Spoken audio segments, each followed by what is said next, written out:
કઈ રીતના જતા? સુરત શહેરની ઝોન 2 એલસીબીને ઇન્ફોર્મેશન મળી હતી કે ડિંડોલી વિસ્તારમાંથી ચાઇનીઝ દોરાનો એક મોટો પ્રમાણમાં જથ્થો પસાર થનાર છે.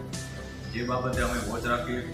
આ વોચ દરમિયાન ડિંડોલીમાંથી જે ટેમ્પો પસાર થયો એને રોક્યો હતો. રોકતા એમાં અમે જે ચેક કર્યું હતું તો ચેક કરતાં કુલ 2880 યુનિટ જેને ચાઇનીઝ માંજો કહેવાય છે એ ચાઇનીઝ માંજોની જથ્થો પકડાયો હતો અને એની અંદાજિત કિંમત 11,52,000 થાય છે. જે આઈસર ટેમ્પો છે એને 10 લાખની કિંમત લઈએ અને એવી રીતના ટોટલ 21,52,000નો મુદ્દામાલ પોલીસે જપ્ત કર્યો છે. આ ઘટનામાં પોલીસે જે ડ્રાઈવર છે એનું નામ અનિલ શંકરલાલ મીણા છે એની ધરપકડ કરી છે. આ જથ્થો એ અમદાવાદ લઈ જનાર હતો એ પ્રકારની પ્રાઇમરી ઇન્ટ્રોગેશન દરમિયાન પોલીસને મળી છે. જે અમદાવાદમાં કોને મોકલનાર હતો એની અત્યારે પોલીસ તપાસ કરી રહી છે અને જે પણ વ્યક્તિ આમાં સામેલ હશે એના વિરુદ્ધ કાયદેસરની કાર્યવાહી કરવામાં આવશે. સાહેબ, આ ચાઇનીઝ દોરી કેટલો ઘાતક કહેવાય છે? આજે ચાઇનીઝ દોરી જેને કહીએ છીએ એ ખરેખર સિન્થેટિક પ્રકારનો એક નાયલોન અથવા અન્ય મટીરિયલનો દોરો હોય છે કે જે કોઈ પણ રીતના તૂટતો નથી.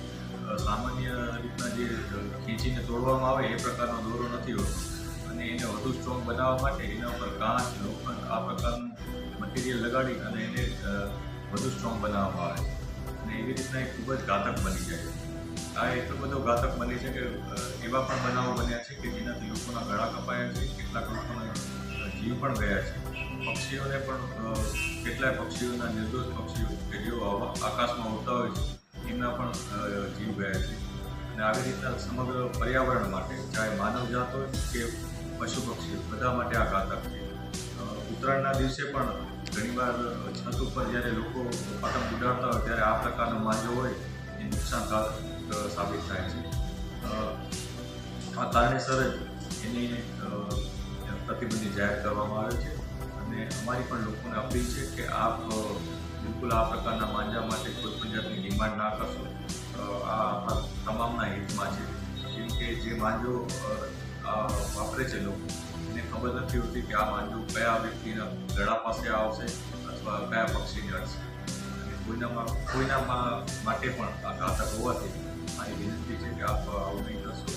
એ સાથે સાથે પોલીસ પણ પોતાની એક અલગ ડ્રાઈવ રાખીને અને આ પ્રકારની ઇન્ફોર્મેશન મેળવીને આ પ્રકારના માંજાઓ પર કડક કાર્યવાહી કરવા માટે સતત પ્રયત્ન